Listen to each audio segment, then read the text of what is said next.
Step out of the car right now. You don't belong in this neighborhood with a vehicle like this. That was the first thing Officer Ryan Caldwell said. No introduction, no explanation, no humanity. Only the cold certainty of a man who believed he could decide who deserved dignity and who did not. Before Marcus Thompson could finish a single breath, Caldwell tore the door open, dragged him out by the wrist, and slammed him chest first onto the burning metal of the Mercedes hood.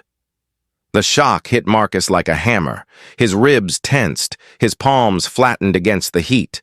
The humiliation ran deeper than the pain, and in that same moment, those first brutal seconds, Caldwell's entire career quietly began to unravel. He could not feel it. He could not sense the future leaning over his shoulder with the weight of everything he had ignored. But the fall had already begun. He had touched the wrong man, in the wrong neighborhood, on the wrong day, and the world was about to watch every second. Before we continue this story, where are you watching from? Subscribe to the channel and give me a like so you never miss a moment like this. The afternoon sun pressed down on Miami Gardens Plaza with a heavy, breathless glare. Marcus Alexander Thompson sat alone in his black Mercedes GLE, the engine off, the cabin cool.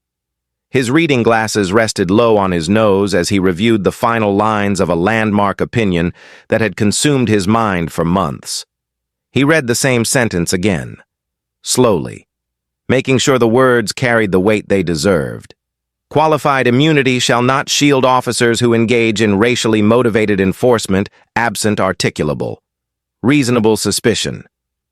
His pen traced the final comma as if closing a long wound. He needed this ruling to stand on solid ground. He needed it to speak to the state he loved. And he needed it to honor the memory that still lived behind his ribs. The night in 1986 when he watched his father pinned against a pickup truck in Overtown, beaten for matching a description. That moment had shaped him.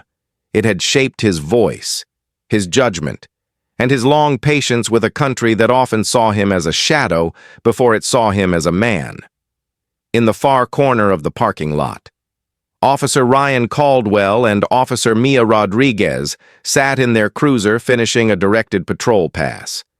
A message from Captain Victor Lang sat in Caldwell's inbox. The words were simple but sharp.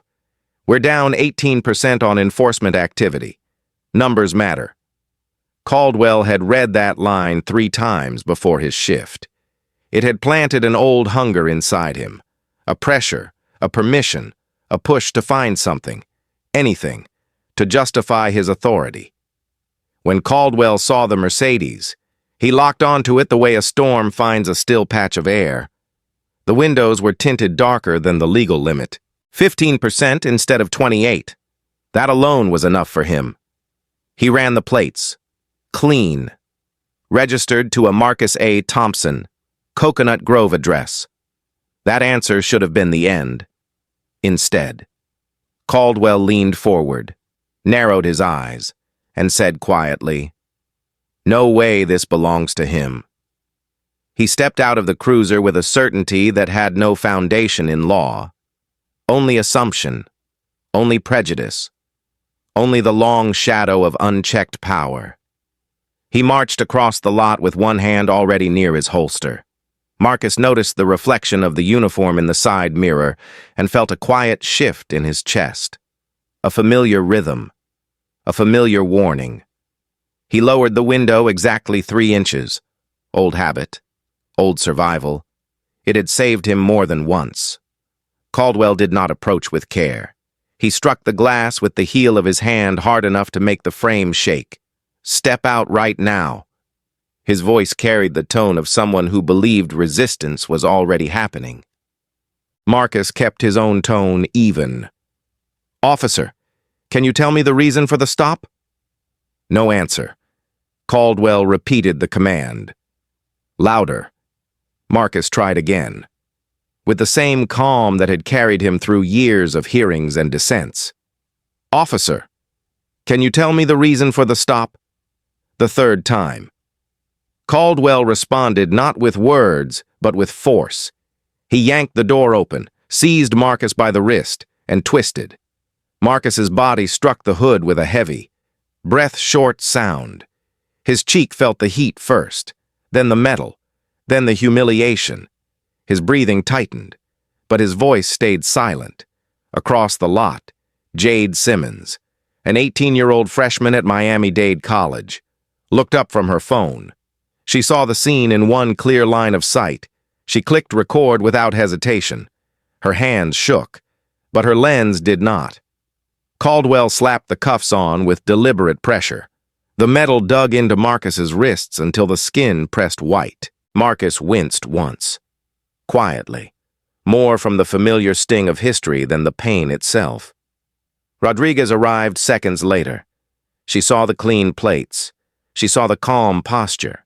She saw the unnecessary force. Something inside her shifted. But she stayed silent. Her training had taught her that silence kept the shift running smoothly. Her conscience taught her otherwise. Marcus did not argue. He did not protest.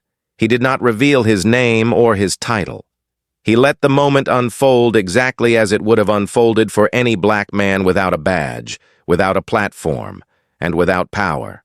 He counted violations in his mind the way a surgeon counts instruments on a tray. 12 policy breaches in less than 3 minutes. 4 constitutional violations before the cuffs clicked shut. He observed. He waited. He endured. 2 rows behind the scene. Elena Thompson stood in the checkout line at Publix. Her phone buzzed once. A location ping. Automatic. Marcus had set it that way years ago. She left the cart where it stood, walked out of the store, and switched to live broadcast with a steady hand. Her voice was calm but urgent. "My husband is being detained for sitting in his own car. Watch this." Viewers appeared instantly. 50,000, then 300,000, then 800,000. The numbers rose because the scene was familiar. Too familiar. And the world wanted to witness it one more time. Not because they were numb, but because they were tired of pretending it was rare. Caldwell gripped Marcus's arm and pulled him toward the cruiser. Unaware that thousands of strangers were already watching, each second carved his fate more clearly. His career, his pension, his reputation, his future.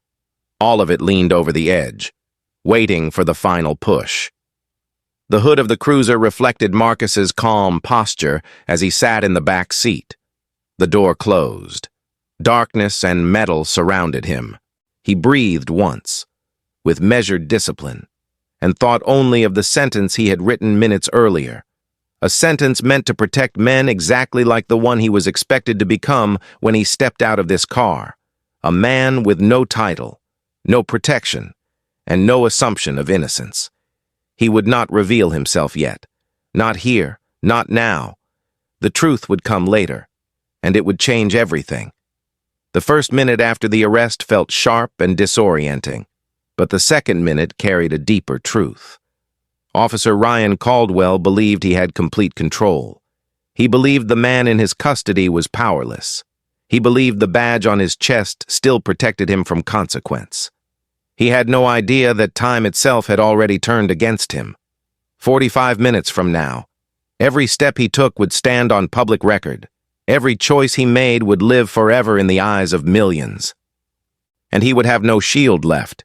Not from the law, not from the cameras, not from the judgment of the community he once claimed to serve. Elena Thompson walked with quick, steady movements across the Publix parking lot. Her phone streamed the scene in real time. Her breathing stayed even, but her mind moved fast. She had spent 20 years in the FBI learning how violations build, how misconduct multiplies, and how silence from bystanders can feed the worst instincts in a badge. She raised the phone higher. "Stay with me," she said to her viewers. "Stay right here. Watch what happens next." The numbers climbed again. 800,000, then 1 million. Comments scrolled in waves. People recognized the pattern, the tone, the posture of authority without cause. Many had lived it. Others had witnessed it. No one mistook it for anything else. In the back seat of the patrol car, Marcus kept his gaze steady. His hands rested behind him, locked in cuffs that bit into his wrists with each movement. He felt the slight tremor in his fingers when the metal scraped bone. He allowed the pain to exist without letting it take control. He listened to his own breathing until it settled into a calm, even rhythm. He knew why he could not speak. He knew why silence mattered. If he declared his position, everything would change. Cameras would shift. Officers would retreat. Commanders would rush to apologize. And the truth of this moment, the truth of how he had been treated when no one knew his name, would be lost forever. Officer Mia Rodriguez stood a short distance away. Doubt moved across her face like a shadow, small but visible. She saw the clean plates. She saw the quiet composure. She saw the absence of any threat. Her training pressed her forward. Support your partner. Follow the command structure. Keep the scene controlled. Her conscience pulled her back with equal strength. Something is wrong. Something is deeply wrong. A man does not ask for the legal basis of a stop 3 times in a calm, formal tone unless he expects the law to answer him, and unless he knows the law well. Caldwell tightened the cuffs before placing Marcus in the seat, and the friction had torn small openings in the skin. Now a thin line of blood collected beneath the metal, warm against the wrist bone. Marcus did not look at the wound. Instead, he quietly counted the next violation, handcuffing without articulated threat. He thought, use of force without resisting behavior. His mind sorted each event like evidence in a careful file. The patrol car pulled away from the plaza. People stopped along the sidewalk, watching as if they could feel the tension pressing from inside the cruiser. Several filmed in silence, unsure of what they were witnessing, but sensing the importance of capturing it. Inside the car, Caldwell spoke with casual authority. "You're going to tell me the truth once we get to headquarters," he said. "Men like you always have a story." His tone implied guilt. His tone assumed crime. His tone revealed more about himself than the man he addressed. Marcus listened without answering.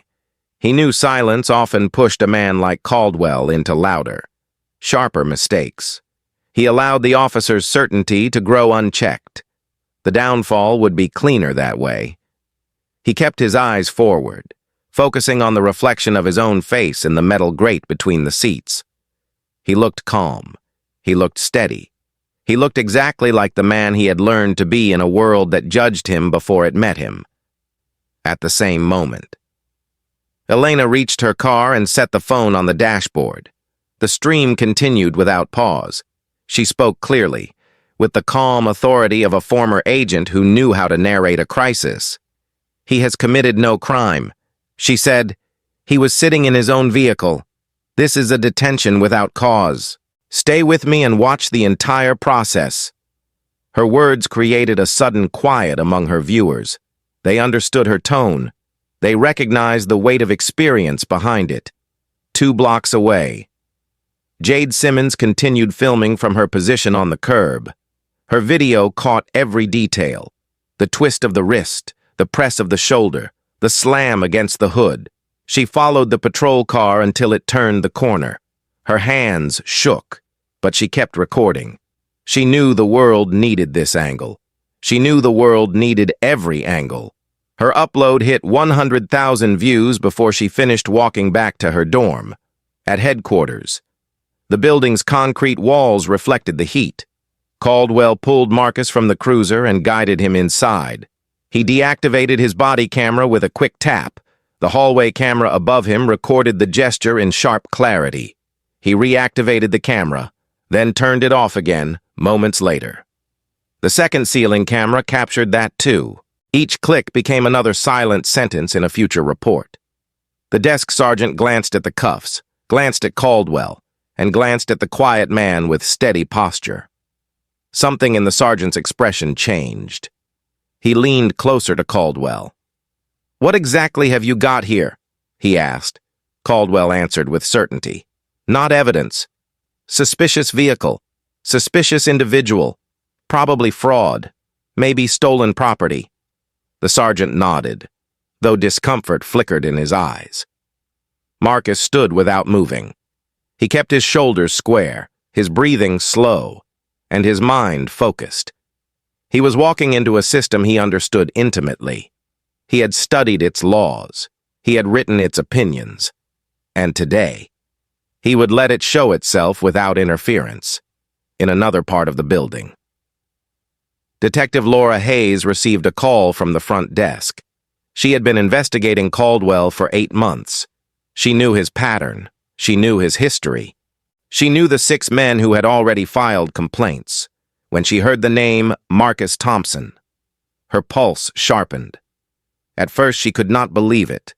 Then she realized something extraordinary had happened. Caldwell had arrested the one person he could not dismiss. The one person no commander could protect him from. The one person who understood the system better than anyone in the building. She walked quickly toward holding cell 4. Her shoes echoed down the corridor, steady and controlled. She approached the door and looked through the narrow window. What she saw made her exhale in quiet disbelief. Marcus stood in the center of the room with the calm presence of a man who knew everything and said nothing. She stepped closer and whispered through the metal. Her voice was clear and formal, but carried a tremor of long-held hope. "Your Honor," she said softly, "I have been waiting for the day this department detained someone they could not silence or disappear." Marcus lifted his head. For the first time since the stop, he let a trace of expression reach his eyes. Hayes nodded once, with quiet conviction. "Today," she said, "is that day?" The moment the steel door closed behind him. Marcus Thompson felt the familiar vibration of a system that had claimed too many lives long before they reached a courtroom. The air held the tense silence of a place that expected guilt before it considered truth. The cuffs dug deeper into his wrists with each breath. The fluorescent lights cast a sharp white angle across the concrete floor. And through it all, he stood still, refusing to show even a hint of fear. He knew the law, he knew the process, and he knew that his silence now would reveal more about this department than any statement he could make. Officer Ryan Caldwell walked beside him with the confidence of a man who believed he had delivered another routine arrest. His steps were brisk, his chin was lifted, his voice carried the same force that had echoed in the parking lot. "Holding cell 4. He told the sergeant, "Keep him isolated until I'm ready to question him." He sounded certain. He sounded comfortable. He sounded like someone who had forgotten the weight of responsibility that came with a badge. Marcus did not speak. He watched Caldwell deactivate his body camera again. The camera above the hallway caught the gesture. The timestamp glowed in the upper corner. Caldwell did not look up. He had done this before, and he believed he could do it again. The sergeant opened the cell. The hinges released a slow, metallic groan. Marcus stepped inside without resistance. The door closed behind him with a heavy finality. Caldwell lingered outside for a moment, staring at Marcus through the narrow glass panel. His eyes carried an unearned authority, the kind that assumes the man behind the door has already been judged. Then he walked away. The sound of his footsteps faded down the hall. Marcus drew a slow breath. He studied the room. No windows, no seating, only a long strip of scuffed concrete beneath his shoes. The air smelled faintly of metal and old sweat. He lowered his eyes to the cuffs and counted quietly. 12 violations so far. More to come. He could feel them forming in real time, but he still did not speak. In the lobby, Elena kept the live stream going. Viewers crossed the 2 million mark. The comments grew faster than she could read. People demanded explanations. They demanded names.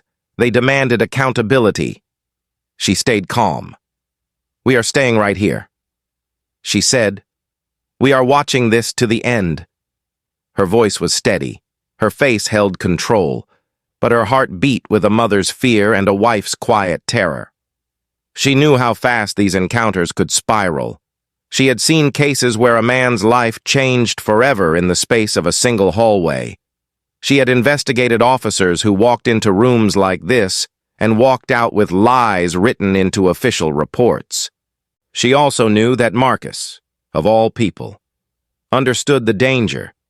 Inside the building, Officer Mia Rodriguez stood at her desk, frozen between duty and conscience. She replayed the stop in her mind, the calm voice, the clean registration, the unnecessary force.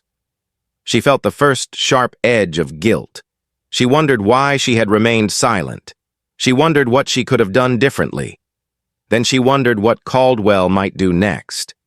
In the Internal Affairs Wing, Detective Laura Hayes studied the file spread out before her. 8 months of work, 6 prior victims, 6 luxury vehicles, 6 black men stopped without cause, patterns clear as day, warnings ignored by superiors, complaints buried without investigation. She had been waiting for something strong enough to break the shield of denial that covered this department. She did not expect the moment to arrive quietly through a phone call from the front desk. The sergeant had whispered the name as if afraid to speak it aloud. "The detainee is Justice Marcus Thompson." Hayes froze. Her hand paused above the folder. Her mind raced through every misconduct case she had investigated.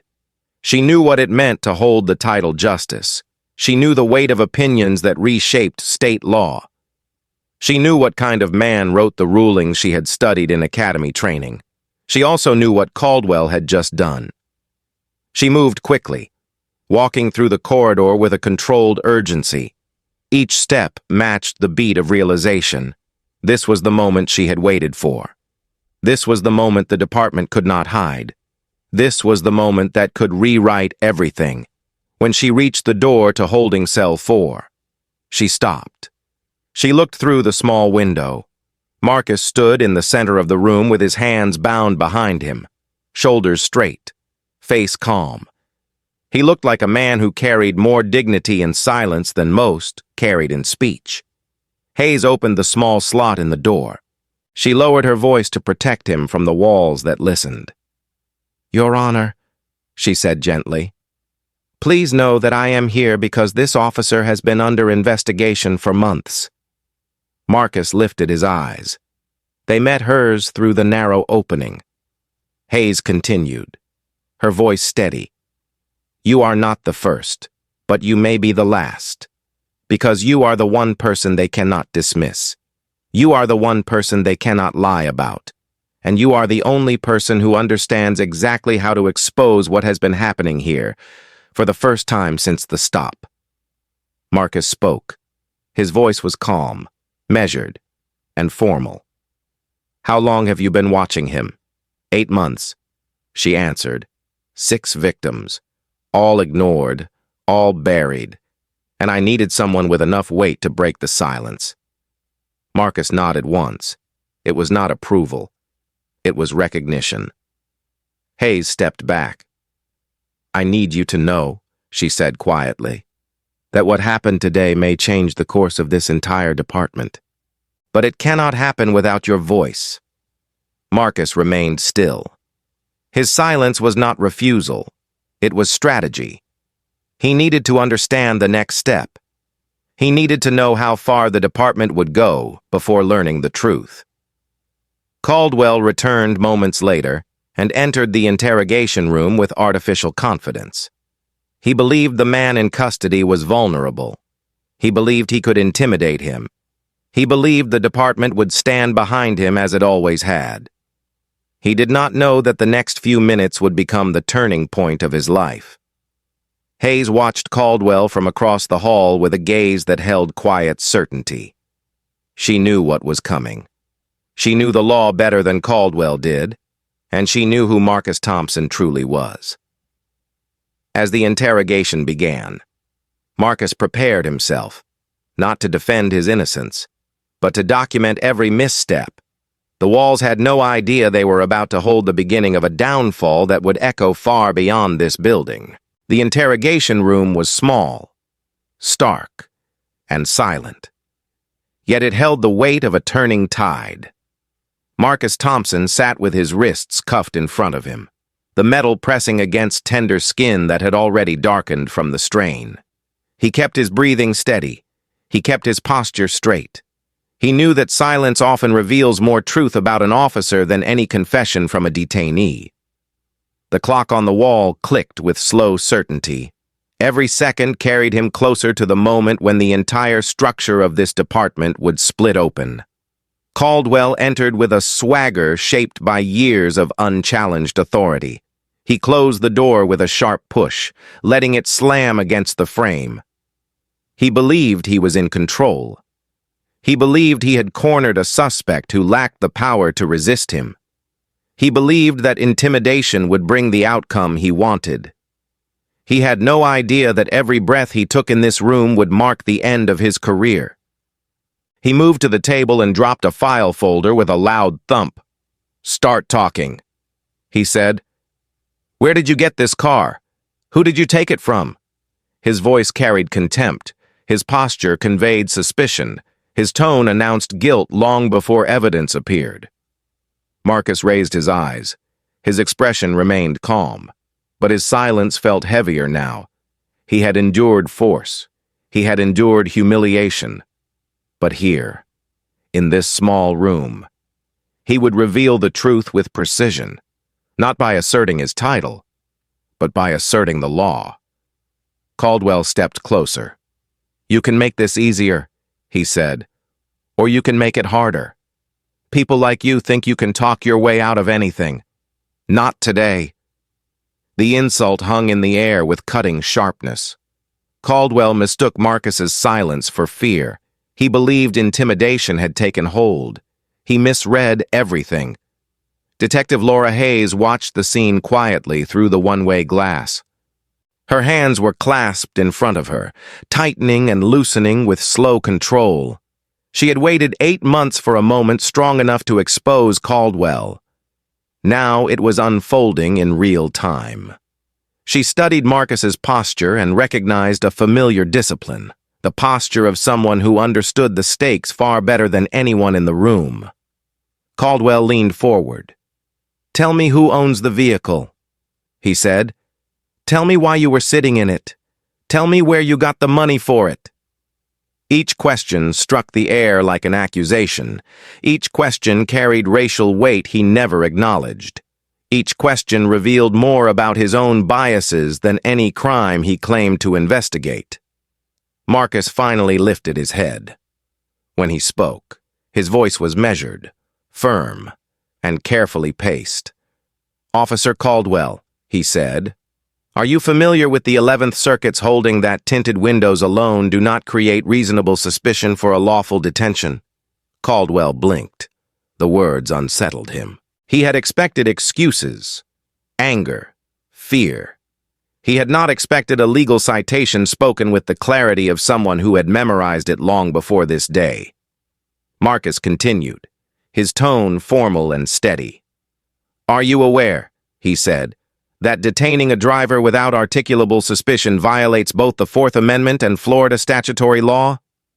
Caldwell's jaw tightened. "You think quoting something you read online is going to help you?" he snapped. Marcus did not flinch. "I am quoting from a case you should know," he said. "United States v. Smith, 11th Circuit, 2009. Hayes watched Caldwell shift his stance, for the first time since the stop. She saw uncertainty cross his face. It moved quickly but left a clear mark. She knew this pattern well. Officers confident in their authority often lost composure when confronted with someone who understood the law better than they did, but Caldwell still pushed forward. "You don't get to question me," he said. "You answer my questions." Marcus's voice remained calm. "Then allow me to answer with clarity," he said. "The vehicle is registered to Marcus Alexander Thompson. The address on file is Coconut Grove. The plates are valid. The tint level. even if below the limit, does not justify forcible removal or the use of handcuffs. Caldwell hesitated. The name struck something faint in the back of his memory, but he dismissed it. He believed the man before him was bluffing. He believed authority would shield him from consequence. He believed he still controlled the narrative. Marcus shifted the weight of his hands, the cuffs clinking with a quiet metallic ring. "Officer Caldwell," he said, "are you familiar with Thompsonville, Florida? 2014. Caldwell frowned. "What about it?" Marcus held his gaze. "The concurrence," he said, "written by Thompson. J." The words landed with a quiet impact. Hayes leaned forward. She watched Caldwell's eyes flicker as recognition slowly formed. He glanced down at the arrest report, then back at Marcus, then back at the report again. The room fell silent. Marcus continued, his tone still controlled. "You might also recall the recent advisory opinion addressing racial profiling in vehicle stops. The author expressed concern about patterns of disproportionate enforcement." Caldwell swallowed. The truth pressed against him with growing force. His breathing became shallow. His shoulders stiffened. He stepped back, then forward, then back again. "Who are you?" he asked. The words quieter now. Marcus did not raise his voice. "I am the person whose name you read when you studied Florida case law," he said gently. "I am the person whose opinions guide the stops you execute. And you detained me without cause." The final realization struck Caldwell like a sudden blow. He staggered back a full step. His eyes widened, his face drained of color. He had placed a Florida Supreme Court justice in handcuffs. He had slammed him against a hood. He had tightened the restraints until the skin broke. He had deactivated his body camera twice, and every second had been recorded by bystanders and live-streamed by the man's wife. Caldwell turned toward the wall, bracing his hand against it. His breath came unsteady now. He understood the magnitude of the disaster unfolding around him, his 12-year career, his pension, his commendations, his reputation, his marriage. All of it suddenly hung over a cliff. He pushed open the interrogation room door. It struck the wall with a hollow thud. He stepped into the hallway, leaned forward, and vomited into a trash can. Hayes watched him with a quiet expression of certainty. She stepped into the room and approached Marcus with respect. "Your Honor," she said, "I am placing you in a private holding area until we sort this out." Marcus nodded once. Hayes turned to the door. "This department has no place for what he has done," she said. "Today, the truth becomes public." Outside. The building continued its routine. Phones rang. Radios crackled. Officers walked past each other without understanding that the ground had shifted beneath their feet. Inside the interrogation room, the echo of Caldwell's collapse still hung in the air. And for the first time, Marcus allowed himself a single, quiet breath of release. The reckoning had begun. The doors of the Miami-Dade Police Headquarters swung open with a sharp metallic echo, and the sound cut through the heavy afternoon heat like a warning. Officers lined the hallway in silent rows, unsure of what they were witnessing, unsure of what this moment would mean for their department. They watched as Justice Marcus Alexander Thompson stepped out of the elevator with a steady posture, his wrists covered in raw red marks left by the cuffs. Detective Laura Hayes walked beside him. Her expression held a quiet resolve, the kind that forms only after months of fighting a system unwilling to listen. Outside, hundreds of people were gathered. Some held signs, many held phones, all waited to see the man who had become the center of a storm. Captain Victor Lang hurried down the hall with a forced smile, the kind shaped by crisis management rather than remorse. His voice rose with urgency. "Justice Thompson, may we please speak privately? This was a misunderstanding. We will clear this up. We can resolve this with a formal apology." His tone carried fear beneath the politeness. He wanted the damage contained. He wanted the cameras to stay quiet. He wanted the department protected from the truth. Marcus did not stop. He did not turn. He did not acknowledge the offer. His silence was deliberate. His silence was powerful. His silence exposed the gap between the department's fear of exposure and its disregard for the man it had humiliated only an hour earlier. He walked past Lang as if the apology were a distant echo, irrelevant and insincere. Hayes opened the final set of glass doors, leading him toward the sunlight and the waiting crowd. The moment Marcus stepped onto the front steps of the building, the noise rose. Voices called his name. Commentators spoke into microphones. Protesters lifted signs demanding justice, accountability, and reform at the center of it all. Elena Thompson stood with her phone raised, live stream still active. Her eyes met Marcus's, and everything between them, fear, anger, resilience, settled into a single shared understanding. He was safe, and now the truth belonged to the public. Marcus lifted his cuffed wrists slightly, revealing the darkened skin, the pressure lines, the dried blood at the edge of the metal impressions. The crowd hushed, cameras zoomed in, reporters stepped forward. The silence carried a weight that demanded clarity. He waited a moment, breathing steadily. Then he spoke. "I have been asked," he said, his voice firm and resonant, "why I did not tell Officer Caldwell who I was. It is a simple answer. I stayed silent because the next black man he stops will not be a justice. He will not have a platform. He will not have a camera. He will not have a wife who can broadcast the truth to millions.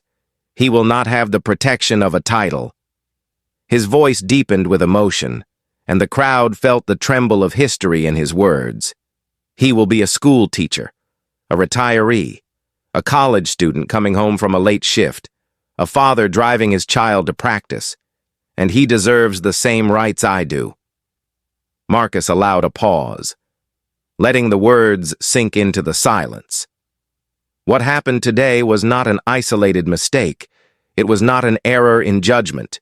It was a pattern that has harmed far too many, for far too long, without consequence. Detective Hayes stepped forward, holding a thick folder in her hands. She spoke with the clarity of someone who had waited months for a moment like this. "I have investigated Officer Caldwell for 8 months. She said, "Inside this folder are the names of 6 black men who were stopped without cause. Their complaints were dismissed. Their voices were ignored. Their dignity was taken." She opened the folder. The papers inside were neatly organized, each page a testament to the truth the department had tried to hide. Hayes read the names one by one, her voice steady, deliberate, and strong. With each name spoken, the crowd grew quieter. With each name, the reality of the pattern grew harder to deny. When she finished, she held the folder high enough for the cameras to capture it. "These men deserved justice," she said. "Today, Justice Thompson made it impossible for this department to bury their stories any longer." Captain Lang stepped forward again, his discomfort visible. "Detective Hayes," he said loudly, "Internal Affairs should handle this privately until we complete a formal review."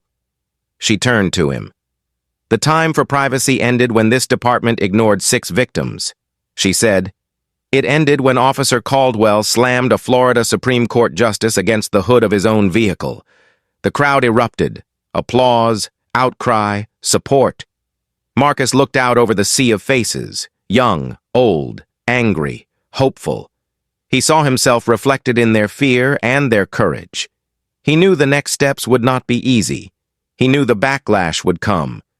But he also knew that silence had protected misconduct for too long. Elena stepped beside him, lowering her phone for the first time since the live stream began. She placed a hand against his arm, not for reassurance, but as a quiet acknowledgement that he had done what he came to do. A reporter stepped forward. "Justice Thompson, what do you expect to happen next?" Marcus answered without hesitation. I expect accountability, he said. I expect transparency. I expect the law to apply equally to every officer and every citizen. And I expect this department to confront the truth of its own practices. He lifted his wrist again, showing the marks. I expect no special treatment. But I do expect justice. Another reporter raised a microphone. Do you believe today's events will influence the ruling you are preparing? Marcus paused. His eyes narrowed with focus and quiet conviction. Today, he said, did not change the law. It revealed why the law must change. The crowd responded with a long, rising cheer. Hayes stepped closer. Justice Thompson, she said softly. We will file charges against Caldwell. The evidence is overwhelming. His body camera deactivation alone is grounds for immediate review. A command staff officer approached quickly. Detective Hayes, that is premature. No, she said firmly. It is overdue. The officer stepped back. Marcus looked toward the sea of cameras, the sunlight catching the marks on his skin. He took one slow breath, then addressed the public one last time. Let this moment be recorded, he said. Let it be remembered. Let it remind every department in this state that authority does not grant permission for abuse, and let it remind every citizen that dignity is not a privilege, it is a right. The crowd rose in volume, applause echoing against the stone steps. Marcus stepped back toward Elena. For a brief moment, the noise fell away, and only their quiet connection remained. She took his hand. His breathing steadied. Behind them, the department stood exposed. Ahead of them, the opinion he would release in 48 hours waited like a closing door. The reckoning had begun, and it could not be turned back. The ruling was due in 48 hours. But the weight of those hours felt heavier than anything Marcus Thompson had carried in years. He flew to Tallahassee that same night, sitting quietly in the dim cabin light with a folder of handwritten notes resting on his lap. His wrists still burned from the pressure of the cuffs. His body still remembered the moment he was slammed against the hood. But his mind was sharp, focused, unyielding. He had always believed in restraint. He had always respected the process. Yet, after what he endured in Miami Gardens, he understood that the strength of the law means nothing if it cannot protect the people it claims to serve. When he reached the Supreme Court building the next morning, the halls felt different. The clerks who passed him glanced not at the robe he wore, but at the faint bruising on his wrists. They recognized the marks. They had seen the footage. They knew the truth before he spoke a word. And though no one dared interrupt his steps with questions or sympathy, a quiet reverence followed him from one corridor to the next. It was not the reverence of office. It was the reverence reserved for a person who had faced the system he governed and survived it. Marcus entered his chambers with a slow, steady breath. His desk waited. The opinion waited. And the unfinished footnote waited like a final truth he could no longer postpone. He opened the draft, turned to page 389, and read the last lines he had written before the arrest. He felt a quiet ache as he realized how far theory and reality had drifted apart. The law had been written to protect citizens from unreasonable force. Yet the law, as applied, had repeatedly shielded officers instead. He took his pen and placed it to the page. The words he wrote were simple, but they carried the full weight of what had happened. Recent events of which the author has direct personal experience have removed any remaining doubt as to the urgency of this reform. The pen left a crisp, final stroke. The sentence settled like a closing door. Truth acknowledged, truth recorded, truth preserved. The next 48 hours moved with slow inevitability. Clerks completed their reviews, corrections were made, citations were confirmed. With each passing hour, the ruling grew stronger, clearer, and sharper. The dissenting opinions arrived, respectful but firm. The concurrences came next. Each justice sensed the gravity of the moment. They understood the national eyes fixed upon them. They understood the public hunger for clarity and protection under the Constitution. They understood that the ruling must speak not only to the law, but to the people living under it. At 11:03 on Monday morning, the decision went live. The opinion stretched over 412 pages. Its reasoning was thorough. Its legal foundation was unshakable. Its message was unmistakable. Qualified immunity would no longer shield officers who initiate racially motivated stops without articulable, reasonable suspicion. The announcement spread instantly across the state. News outlets interrupted broadcasts. Phones buzzed in homes and offices. Communities that had carried silent pain for years finally felt the weight shift. Elena watched from their home in Coconut Grove. She sat at the kitchen table with her laptop open and a cup of untouched coffee cooling beside her. When the ruling posted, she read the footnote first. She read it twice. Her eyes softened with quiet pride. She understood what it cost him to write those words. She understood how deeply the experience had cut, and she understood why he chose to let the world see it. Not for vengeance, but for justice. Meanwhile, everything inside the Miami-Dade Police Department shifted in a single afternoon. Officer Ryan Caldwell was terminated without pension. There was no ceremony, no farewell, no commendation, only a short, formal meeting followed by the quiet removal of his badge, gun, and card key. The process took less than 10 minutes. When he left the building, he walked through the same lobby where he once carried himself with confidence. Now he moved like a man holding pieces of a life he no longer recognized. The department released a statement citing multiple violations of policy, failure to follow procedure, and inappropriate conduct during a traffic stop. It was a formal summary that disguised a deeper truth. Caldwell had become the symbol of the culture they could no longer defend. The fallout continued within hours. A federal lawsuit under Title 42 of the United States Code, Section 1983, was filed on Marcus's behalf. Though he did not request it, he had no intention of collecting damages. But the statute required accountability, and the courts would enforce it. Caldwell became personally liable for $50,000 of the eventual settlement. The number stunned him. The financial blow was heavy, but the moral blow was heavier. Captain Victor Lang resigned within 72 hours. The complaints he buried, the patterns he ignored, the broken trust he oversaw, all of it surfaced under internal affairs review. His resignation letter was short, a single paragraph acknowledging administrative failures. But the truth was larger. He had sustained a culture that harmed those it was sworn to protect, and now he had nowhere to hide.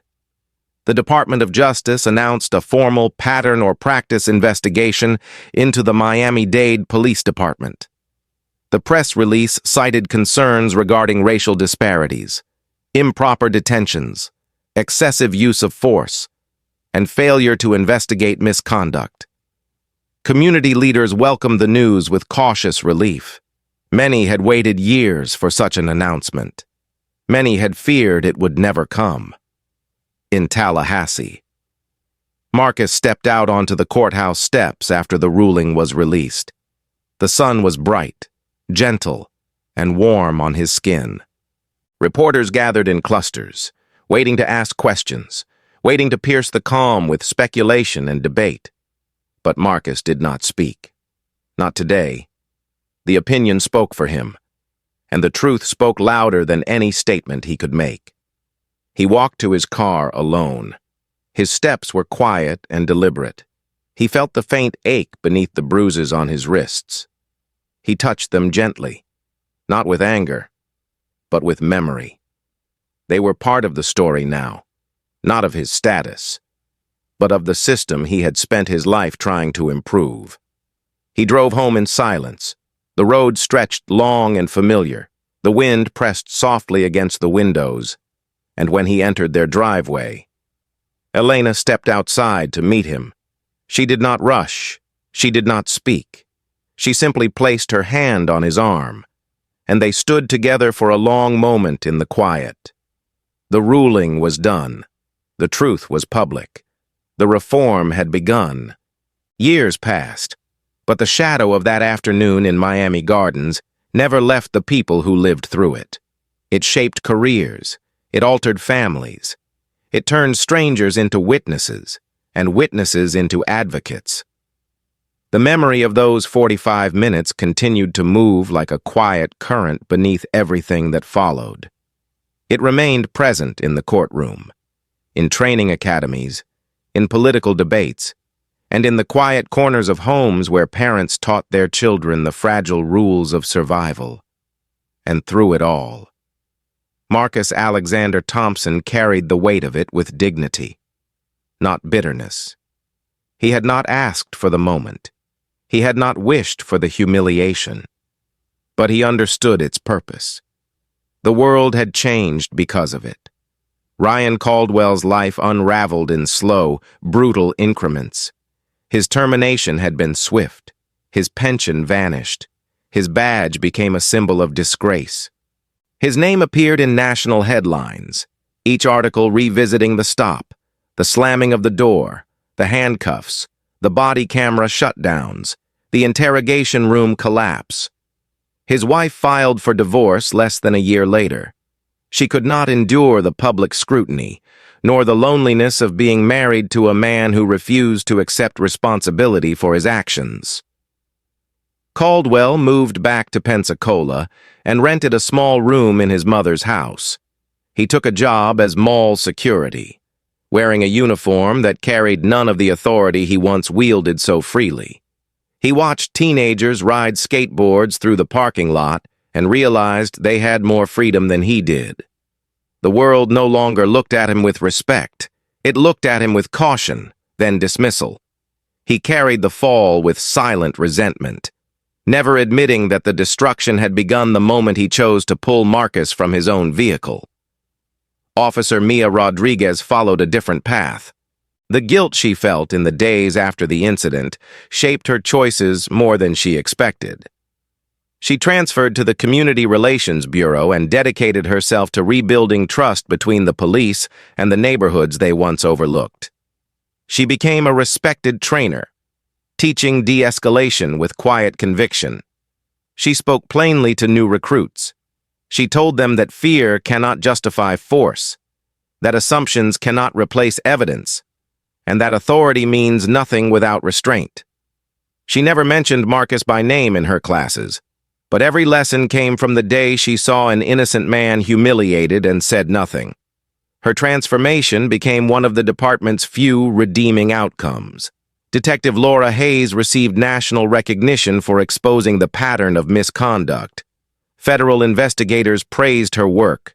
Civil rights groups thanked her publicly. She remained humble. She knew the investigation was never about her. It was about 6 names in a folder, and one man in handcuffs who had the standing to force the country to listen. She continued working in internal affairs, but now she carried authority rooted in truth rather than hierarchy. She pushed for structural reforms, mandatory body camera audits, early warning systems for racial profiling, and transparent complaint tracking. Some resisted her efforts. Many did not. She became a quiet architect of change, Jade Simmons, the 18-year-old who had filmed the first viral clip, entered the University of Miami on a full scholarship. Her video had been replayed millions of times. It became evidence. It became testimony. It became the turning point in a ruling that changed the legal landscape of an entire state. She majored in political science and later graduated from law school with honors. During her commencement speech, she looked at the crowd, took a steady breath, and said, "I filmed the wrong man at the exact right time, and because of that, the law now protects the man who has no camera, no title, and no one who believes him." Her words earned a long, emotional standing ovation. The Thompson Justice Fund grew with remarkable speed. Marcus and Elena built it together. Combining his legal expertise with her investigative skill, they accepted no salary. Every dollar supported victims of racial profiling who would have otherwise faced the system alone in its first year. The fund assisted 12 clients in its second year, 40 in its fifth year, more than 180. The fund paid for attorneys, expert witnesses, and psychological counseling. It became a lifeline for those who had been silenced for too long. It became a monument to the power of resilience. Through all of it, Marcus remained the steady center. He continued his work on the Florida Supreme Court. He wrote opinions with quiet strength. He read every case with relentless care, and he carried himself with an even greater sense of duty. The bruises on his wrists had long healed, but the memory remained alive beneath the skin. He never used the experience for personal gain. He never sought revenge. He chose instead to let the truth stand as a reminder that the law must serve everyone, not only those who know how to wield it. Elena continued her podcast. The Silent Witness grew from 2 million followers to 6. She dedicated entire episodes to the legal reforms that followed the ruling. She interviewed police chiefs, lawmakers, students, and victims. She spoke with clarity and compassion, refusing to sensationalize pain, refusing to turn trauma into entertainment. Her work helped the public understand not only the events of that day, but the structure that allowed those events to happen. One warm evening, years after the stop, Marcus sat with Elena on the porch of their home in Coconut Grove. The air was still. The hour was quiet. They watched the street with the calm appreciation that comes only after surviving something that could have ended differently. A patrol car rolled slowly down the block. For a moment, Marcus felt a faint echo of the fear he once carried. But this time, the car slowed, hesitated, and then continued without stopping. No lights, no orders, no assumptions. Marcus looked at Elena and allowed himself a brief smile. They learned. He said quietly, "At least for today." She nodded, understanding the depth behind the simple words. Later that night, in a small house in Hialeah, a young black driver adjusted his phone on the dashboard before pulling out of the driveway. The dash cam blinked red. He did not turn to check it. He did not question its presence. For him, recording was as normal as fastening a seatbelt. It was a shield made necessary by a world that still carried too many risks for someone who looked like him. The law had changed. The training had changed. But the fear had not disappeared. It had lessened, but it had not vanished. When he pulled onto the street, he glanced once in the rearview mirror. Then he drove forward, the road stretching ahead beneath the soft glow of the streetlights. Because the world was different now. Because too many people had suffered in silence. Because there were still too many Ryan Caldwells on the streets. But now, finally, the whole world was watching. Thank you for listening. If this story touched you, please subscribe and give the video a like.